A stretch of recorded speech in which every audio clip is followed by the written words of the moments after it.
Assalamualaikum warahmatullahi wabarakatuh. Alhamdulillah rabbil alamin. Wassalatu wassalamu ala khatamil anbiya'i wal mursalin nabiyyina Muhammadin wa ala alihi wa sahbihi ajma'in, amma ba'd. Para jamaah yang dirahmati Allah, alhamdulillah pada siang hari ini kita bisa bertemu lagi, tetapi tidak dalam pengajian di Masjid Kyai Haji Ahmad Dahlan Universitas Muhammadiyah Yogyakarta, karena ternyata materi yang sudah saya rancang untuk pengajian ini terpaksa harus saya tunda karena di Masjid Kyai Haji Ahmad Dahlan Universitas Muhammadiyah Yogyakarta ada pengajian yang disampaikan oleh mubalik yang lain. Supaya apa yang saya siapkan itu tidak sia-sia, siang hari ini saya ingin berbagi kepada para jamaah sekalian, dan mudah-mudahan apa yang bisa saya bagi ini bisa memberi manfaat pada kita semua. Para jamaah yang dirahmati Allah, saya menulis dengan sebuah judul Selamat Tinggal Kemunafikan. Nifak atau kemunafikan itu bisa terjadi pada diri kita, dan indikatornya sebagaimana yang sudah dijelaskan oleh Rasulullah, ya jelas bahwa ciri orang munafik itu kalau berbicara cenderung berbohong, ketika berjanji cenderung mengingkari, ketika diberi amanah cenderung khianat. Nah, ini ciri utama orang munafik. Sehingga kalau kita itu betul-betul ingin menjadi orang yang terhindar dari sifat nifak, ya ketika hal itu yang harus kita hindari, yaitu jangan sampai kita terbiasa berbohong, jangan biasa menyalahi janji, jangan biasa berkhianat.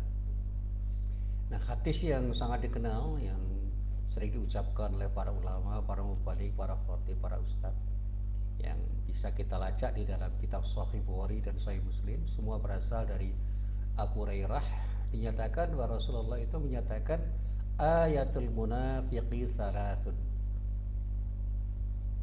Indikator orang munafik itu ada 3. Idza haddatsa kadzaba. Apabila berbicara dia berdusta. Wa idza wa'ada akhlafa. Apabila dia berjanji, kalau dia berjanji cenderung mengingkari. Wa idza tumina khana. Dan apabila diamanati cenderung khianat. Dan inilah 3 buah akar kemunafikan yang telah dijelaskan oleh Rasulullah pada kita, yang setiap di antara sifat dari sifat kemunafikan itu terpaut dan terkait dengan itu satu kesatuan. Maka tidak sepantasnya bagi kita untuk tidak menyepelekan serta meremehkan jenis kemunafikan ini, karena jenis kemunafikan ini yang disebut nifak amali akan menyeret kita kepada nifak i'tiqadi.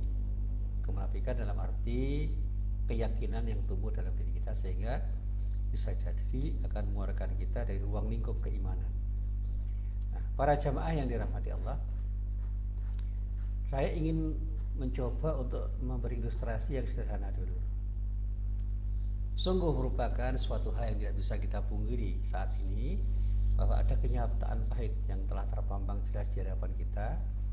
Banyaknya kemungkaran, kemaksiatan, dan segala hal yang sebenarnya harus tidak ada di seputar kita, dan ternyata menjamur di antara kita. Jadi kalau kita bicara tentang kebohongan, sekarang jangankan orang awam, ya intelektual yang ditengari berbohong saja ada. Meskipun ya orang boleh membuktikan, ya, benar enggak dia berbohong. Ketika kita bicara soal bagaimana orang menyalahi janji, banyak orang menyalahi janji padahal dengan bersumpah-sumpah dia mengatakan insya Allah. Dan apalagi orang yang berkhianat. Banyak orang yang diberi amanah apapun, termasuk amanah jabatan untuk memimpin rakyat, ternyata justru mengkhianati amanat yang dipercayakan oleh rakyat kepada mereka. Dan ini kasat mata. Dan sebagian orang itu tidak lagi menghiraukan nasihat-nasihat yang dinasihatkan oleh para ulama. Yang para ulama itu disebut warasatul anbiya, pewaris para nabi, yang dengan sangat lugas memberikan nasihat kepada semua orang agar terhindar dari sifat nifak ini dengan dalih yang bermacam-macam. Nah, Allah sudah menyatakan untuk bisa kita jadikan sebagai warning, peringatan dini. Di dalam surat An-Nisa ayat 61 dinyatakan a'udzubillahi minasyaitonirrajim wa idza qila lahum ta'alu ila ma anzalallahu wa ila rasuli ra'aital munafiqina yasudduna anka sududa. Apabila dikatakan kepada mereka, siapa orang-orang munafik, marilah kamu tunduk kepada hukum yang telah ditetapkan, telah diturunkan oleh Allah kepada siapapun, kepada kita semua, dan kepada hukum Rasul pun kita harus taat. Anda bisa melihat orang-orang munafik itu menghalangi orang dengan sekuat kemampuannya untuk mendekati dirimu. Artinya apa? Jangankan mereka taat, mereka bahkan menghalangi diri kita untuk taat pada hukum-hukum Allah dan aturan-aturan yang dijelaskan oleh Rasulullah. Bahkan orang yang cenderung akan taat kepada Allah dan Rasulnya itu banyak dihalangi oleh orang-orang munafik yang tampilan formalnya secara simbolik itu seperti orang-orang beriman pada umumnya, karena mereka pada umumnya piawai bersandiwara untuk mencitrakan dirinya sebagai orang-orang baik, padahal hati mereka itu penuh dengan kotoran yang melekat. Nah, sekali lagi saya katakan kepada para jemaah, kemunafikan itu merupakan satu parasit, sebuah parasit yang bisa merobohkan dan menghancurkan fondasi keimanan seseorang. Yang dengan kemunafikan itu pula bisa jadi barisan umat Islam itu menjadi porak-poranda karenanya. Pengalaman empiris umat Islam itu jelas banyak orang munafik itu yang menghancur leburkan kejayaan umat Islam. Saya pernah belajar sejarah. Di dalam sejarah kekhalifahan, Abu Bakar itu pernah dirongrong oleh kaum munafik dengan cara bermacam-macam, termasuk orang yang memasukkan Al-Quran. Umar bin Khattab itu juga banyak dirongrong oleh orang munafik, dan bahkan dia terbunuh sehabis sholat di hadapan orang yang orang tidak mengira bahwa dia itu akan membunuh Khalifah Umar bin Khattab. Utsman bin Affan itu mendapatkan fitnah yang luar biasa, sehingga muncullah perang saudara waktu itu, yang meskipun orang tidak mau mengatakan itu perang saudara, tapi itu sebuah perseteruan antar umat Islam yang masing-masing merasa benar. Kemudian diceritakan dalam sejarah Utsman itu terbunuh oleh pedangnya orang yang secara formal beragama Islam, padahal jelas orang Islam yang membunuh orang Islam itu neraka hukumnya. Tapi kenapa orang sebaik Utsman bin Affan itu terfitnah dan kemudian menjadi korban fitnah yang luar biasa dan menjadi sejarah hitam kekhalifahan di masa itu? Ali bin Abi Thalib juga mendapatkan fitnah yang luar biasa, sehingga orang sebaik Ali itu terbunuh juga oleh orang yang disebut dalam sejarah bernama Ibnu Muljam, yang katanya itu adalah orang Islam dari kelompok Khawarij katanya. Dan perseteruan antara orang-orang Islam itu terjadi terus-menerus sampai di zaman kekhalifahan Bani Umayyah, Bani Abbasiyah dan seterusnya. Duri dalam daging itu sedikit rupa ada di dalam diri umat Islam, dan peran yang dimainkan oleh orang munafik itu luar biasa.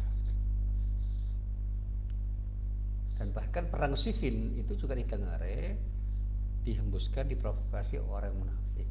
Saya pernah membaca sejarah, ada orang yang bernama Al-Ash'as bin Qais, yang kata para sejarawan itu adalah salah seorang tokoh yang bisa memprovokasi umat Islam untuk diadu domba, sehingga terjadilah perang. Perang Jamal itu juga perang yang penuh dengan fitnah, karena betapapun Sayyidah Aisyah itu bisa dibawa menjadi simbol kebenaran untuk melawan orang Islam yang waktu itu dikomandani oleh Ali bin Abi Thalib. Alhamdulillah Ali bin Abi Thalib bersikap bijak setelah mengalahkan kelompok yang mengusung Aisyah. Aisyah dimuliakan.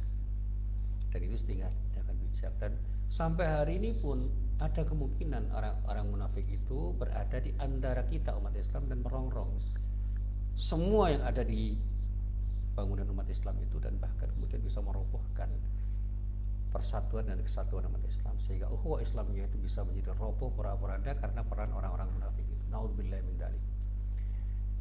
Para jamaah yang dirahmati Allah, Allah itu selalu ingin menyingkap tirai kemunafikan itu dengan mencela dan menghinakan pelakunya. Bahkan dikatakan oleh Allah sendiri di dalam surat An-Nisa ayat 142 dengan pernyataan innal munafiqina yukhadi'una Allah wa huwa khadi'uhum. Sesungguhnya orang-orang munafik itu menipu Allah dan Allah akan membalas tipuan mereka.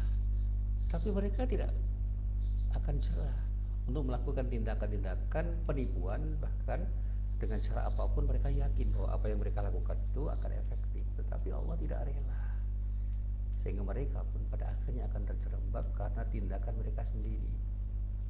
Selalu saya sampaikan dalam bahasa saya, memang orang munafik itu kelihatannya sukses itu awal-awal saja, tapi pada akhirnya orang tidak suka kok dengan sifat orang munafik, karena orang munafik itu berbahaya di mana-mana.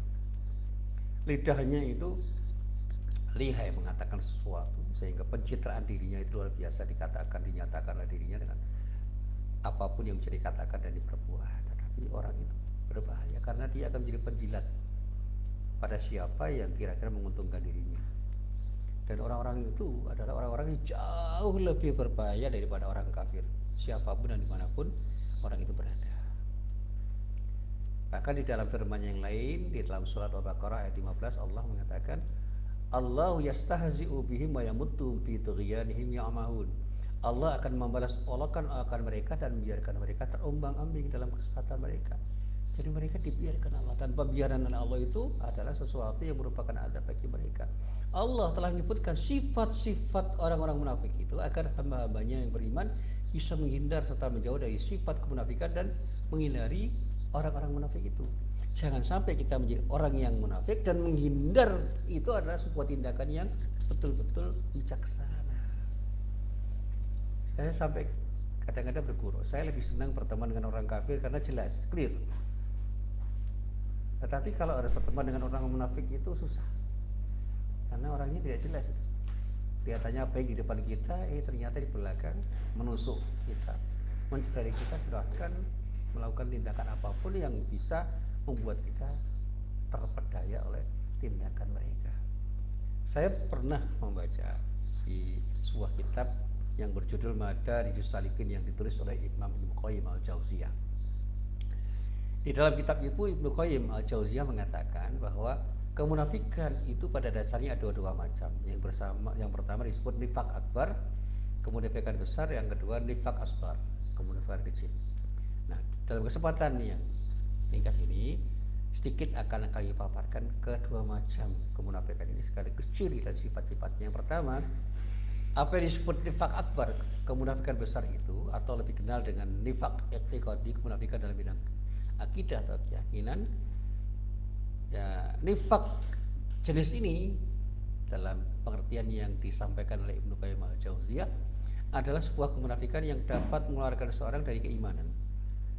Allah berfirman dalam kaitannya dengan hal ini di dalam surat Al-Munafiqun ayat 3, "Dzalika bi annahum amanu tsumma kafaru fatubi'a ala qulubihim fahum la yafqahun."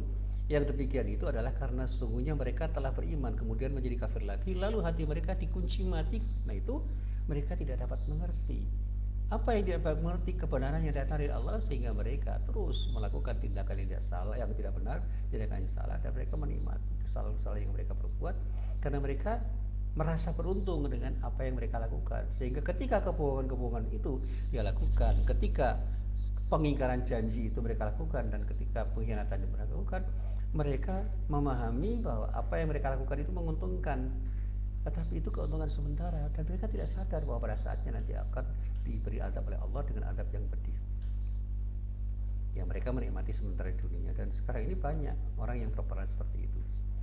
Sementara itu di dalam surat At-Taubah ayat 66, Allah memvonis orang-orang yang berada di barisan kaum muslimin akan tetapi mengolok-olok Rasulullah SAW itu dengan kata-kata Qad kafartum ba'da imanikum. Sungguh kalian telah kufur setelah kalian beriman. Itu siapa? Mereka orang munafik. Kelihatannya masuk dalam barisan umat Islam, mereka justru menjadi duri dalam daging. Dan di antara sifat kaum munafik yang disebut nifaq akbar atau nifaq i'tiqadi yang bisa kita lacak di dalam kitab-kitab tafsir, itu telah dinyatakan oleh Allah dan dijelaskan di dalam Al-Quran. Yang pertama, mereka mengaku dan mengikrarkan keimanan mereka layaknya seorang yang beriman, padahal hati mereka tidak seperti apa yang mereka ucapkan. Jadi apa yang ada di dalam hati berbeda dengan apa yang diucapkan oleh lisan mereka. Di dalam Al-Quran surat Al-Baqarah ayat 8 dikatakan wa minan nasi may yaqulu amanna billahi wal yawmil akhir wa ma hum bimu'minin. Dan di antara manusia ada yang mengatakan kami beriman kepada Allah dan hari kemudian, padahal mereka itu sesungguhnya bukan orang-orang yang beriman. Ada ayat lagi yang juga bisa kita kutip, misalnya di dalam surat Al-Munafiqun ayat 1 dikatakan idza ja'akal munafiquna qalu nashhadu innaka la rasulullah wallahu ya'lamu innaka la rasuluhu wallahu yashhadu innal munafiqina lakadzibun. Apabila orang-orang munafik datang kepadamu, mereka berkata, kami bersaksi bahwasanya kamu benar-benar Rasul Allah, dan Allah mengetahui bahwa sesungguhnya kamu benar-benar Rasulnya, dan Allah mengetahui bahwa sesungguhnya orang-orang munafik itu benar-benar pendusta. Jadi hati-hati dengan kedustaan orang munafik yang luar biasa, sering mengaku mengikrarkan diri sebagai orang yang beriman, padahal mereka itu selalu bisa berbohong dengan lisan mereka. Yang kedua, mereka biasanya disebut dzu wajhain atau dzu lisanain, punya dua wajah dan dua lisan, ya, dua penampilan dan dua ucapan, dua pernyataan. Di dalam Al-Quran surat Al-Baqarah ayat 14 dikatakan wa idza laqul ladzina amanu qalu amanna wa idza khalau ila syayatinihim qalu inna ma'akum innama nahnu mustahzi'un. Dan bila mereka berjumpa dengan orang-orang yang beriman, mereka katakan kami telah beriman, dan bila mereka kembali kepada setan-setan mereka, artinya kelompok mereka, tokoh-tokoh yang mereka kagumi atau pemimpin mereka, mereka mengatakan sesungguhnya kami sependirian dengan kamu, kami hanya memperolok-olok. Artinya apa? Apa yang kami lakukan itu hanya untuk menipu mereka. Ada pernyataan yang bisa kita baca dalam sebuah hadis yang diriwayatkan dari Imam Bukhari dan Imam Muslim. Dari selain keduanya, Rasulullah SAW telah menegaskan mengenai sifat mereka ini. Ya, di dalam hadis itu dikatakan dengan kata-kata kalau Nabi SAW, ini Rasulullah nyatakan pernah bersabda, Nabi pernah bersabda, tajidu min syarri nasi yaumal qiyamati indallahi dal wajhaini alladhi ya'ti haula'i biwajhin wa haula'i biwajhin.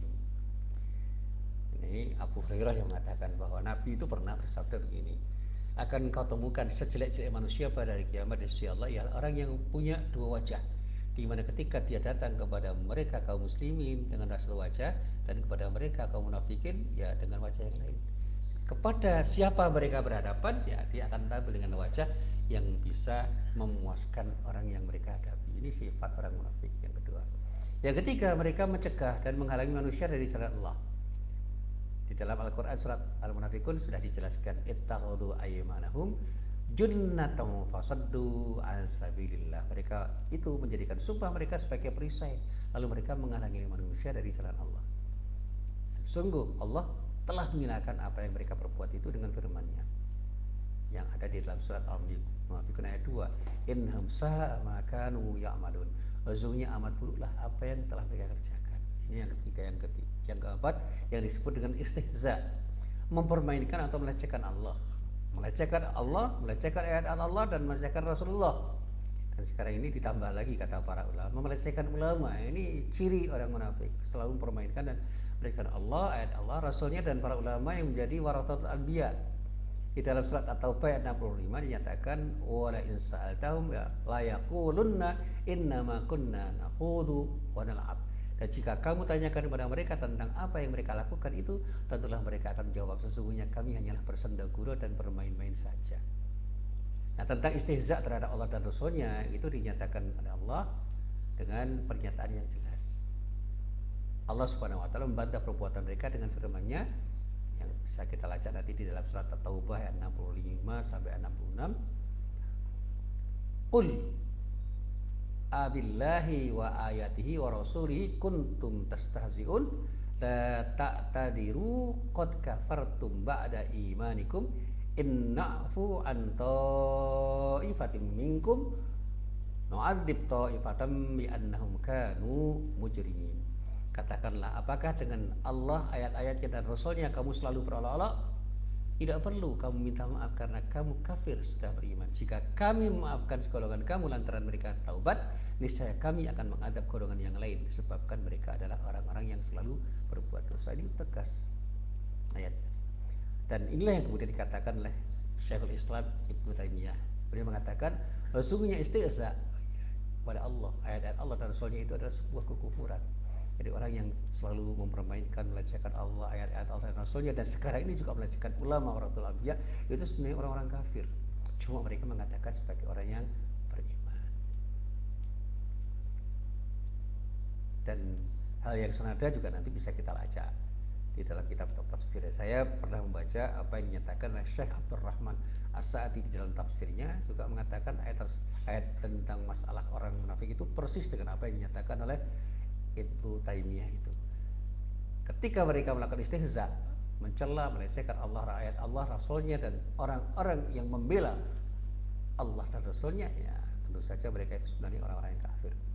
Inilah sebagian dari apa yang telah dinyatakan tentang keadaan orang munafik i'tiqadi atau punya nifaq akbar.